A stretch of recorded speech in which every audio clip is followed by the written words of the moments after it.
Friends, మీరు చాలాసార్లు వినే ఉంటారు, మీరు నిద్రపోతున్నప్పటికీ మీ శరీరం క్యాలరీలను ఖర్చు చేస్తూనే ఉంటుందని. కానీ చాలామందికి క్లారిటీ ఉండదు, అవి ఎక్కడ ఎందుకు ఖర్చు అవుతున్నాయని. నేనిప్పుడు ఆ క్లారిటీ మీకు ఇవ్వబోతున్నాను.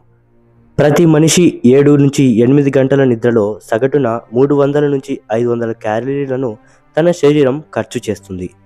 ఇవి ఎక్కడెక్కడ ఖర్చు అవుతాయంటే, మన శరీరం ఆ సమయంలో ఊపిరి పీల్చుకుంటుంది, మన మెదడు జ్ఞాపకాలను సెట్ చేసుకుంటుంది, హార్మోన్లను విడుదల చేస్తుంది, కణాలను రిపేర్ చేస్తుంది, అలాగే మన గుండె రక్తాన్ని పంపిణీ చేస్తుంది.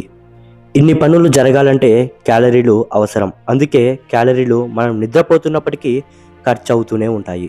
అలానే నిద్రపోవడం టైం వేస్ట్ అని కాదు. నిద్రపోకపోతే మీ మెటబాలిజం దెబ్బతింటుందని గుర్తుంచుకోండి. సగటు మనిషికి 6-7 గంటల నిద్ర తప్పనిసరి. ఇలాంటి ఇంట్రెస్టింగ్ ఫ్యాక్ట్స్ మిస్ అవ్వకూడదు అనుకుంటే వెంటనే మా ఛానల్ని సబ్స్క్రైబ్ చేసి నోటిఫికేషన్స్ ఆల్ పై పెట్టుకోండి. ఈ వీడియోని లైక్ చేసి మీ ఫ్రెండ్స్ అండ్ ఫ్యామిలీ మెంబర్స్కి షేర్ చేయండి. ముఖ్యంగా తక్కువ నిద్రపోయే మీ ఫ్రెండ్స్కి తప్పకుండా షేర్ చేయండి. ఇలాంటి నెక్స్ట్ దేని గురించి తెలుసుకోవాలనుకున్నారో కామెంట్ రూపంలో తెలియజేయడం మర్చిపోవద్దు.